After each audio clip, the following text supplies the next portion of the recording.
Hello friends, orbit path YouTube channel में आप लोग का स्वागत करता हूं।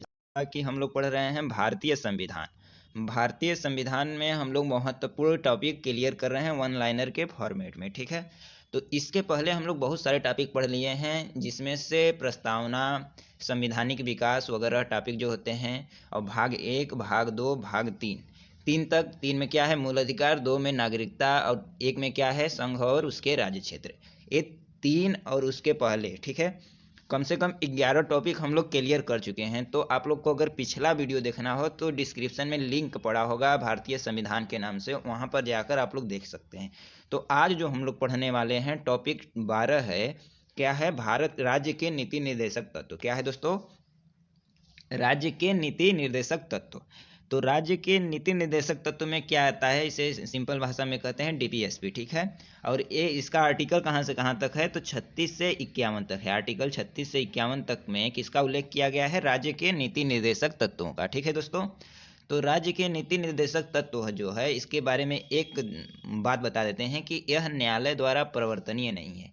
यह उन राज्यों के लिए लिखा गया है, डीपीएसपी राज्यों के लिए लिखा गया है कि राज्य जो 36 से 51 तक अनुच्छेद है, उसमें राज्य के लिए लिखा गया है, अगर राज्य चाहे तो उसे अप्लाई कर सकता है, ना चाहे तो अप्लाई नहीं कर सकता है। लेकिन इसे न्यायालय में परिवर्तनीय नहीं है, न्यायालय में इसे उठाया नहीं जा सकता, इसकी मांग नहीं की जा सकती। ठीक है, तो डीपीएसपी क्या है, अपरिवर्तनीय नहीं है न्यायालय में। ठीक है, तो इससे जो क्वेश्चन बनने वाले हैं, और एक और बात है कि इससे बहुत सारे क्वेश्चन आते हैं पेपर में।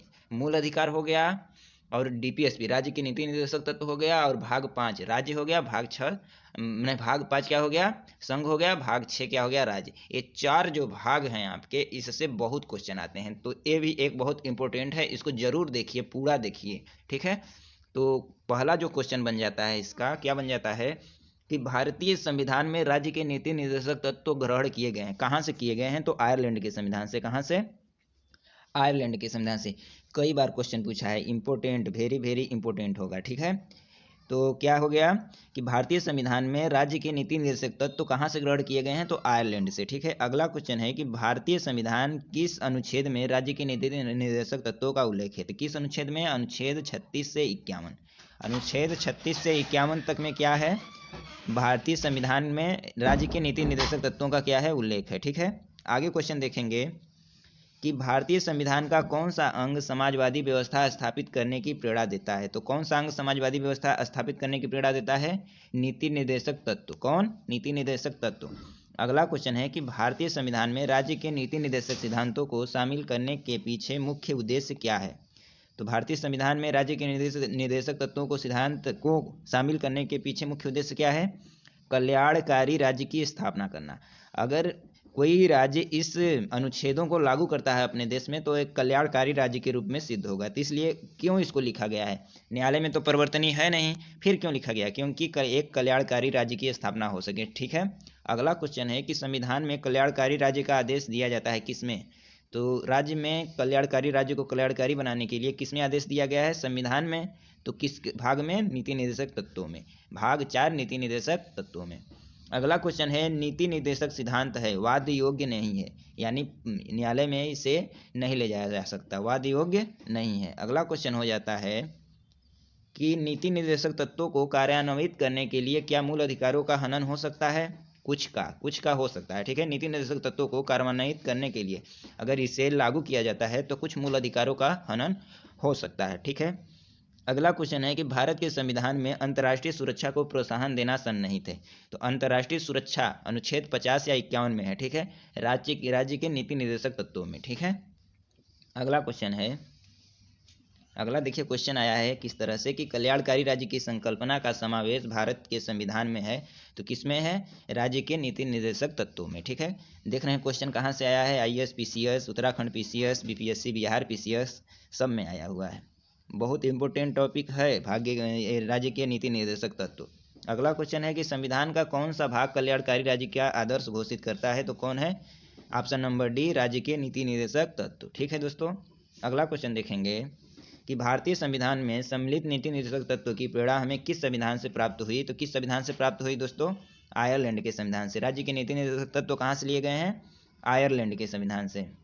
अगला क्वेश्चन है, भारतीय संविधान में राज्य के नीति निर्देशक तत्वों को निम्न में से किस देश के संविधान से लिया गया है? तो कहाँ से लिया गया है? आयरलैंड के संविधान से। ठीक है, किस तरह से घुमा फिरा का क्वेश्चन पूछ रहा है, बहुत सारा क्वेश्चन पूछता है इससे। अगला क्वेश्चन है कि भारतीय संविधान के किस भाग में न्यायपालिका तथा कार्यपालिका के पार्थक्य का प्रावधान है?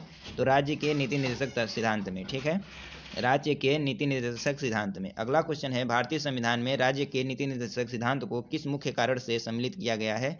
तो कल्याणकारी राज्य की स्थापना के लिए। किसके लिए?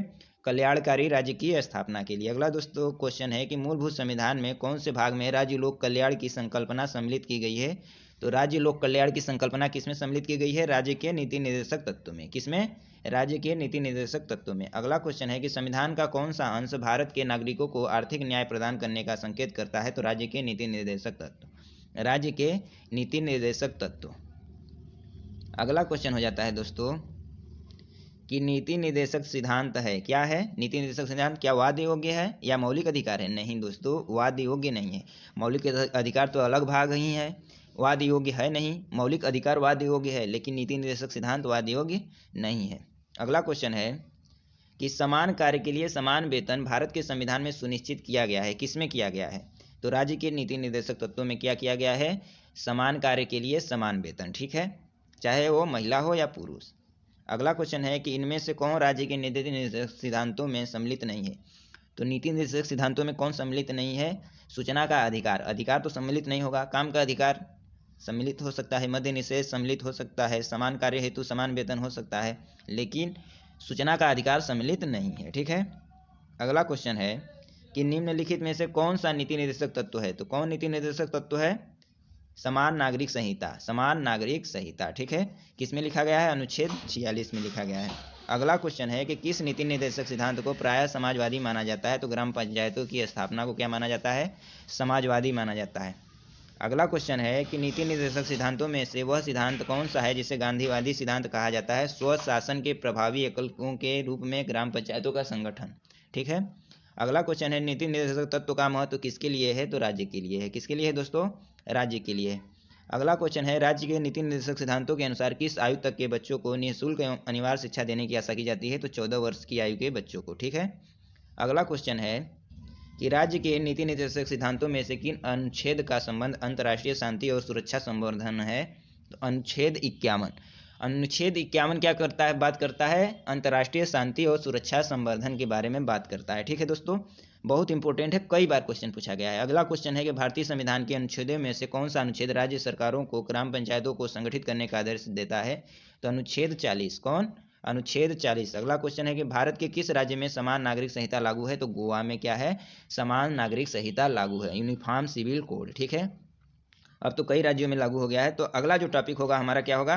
मूल कर्तव्य। तो आज के लिए इतना ही दोस्तों। आज जो हम लोग डीपीएसपी पढ़े हैं बहुत इंपॉर्टेंट टॉपिक है, एक बार फिर से कह रहा हूँ कि इंपॉर्टेंट टॉपिक है, इसको ध्यान से देखना और वीडियो अच्छा लगे तो लाइक और सब्सक्राइब कर देना। ठीक है, धन्यवाद।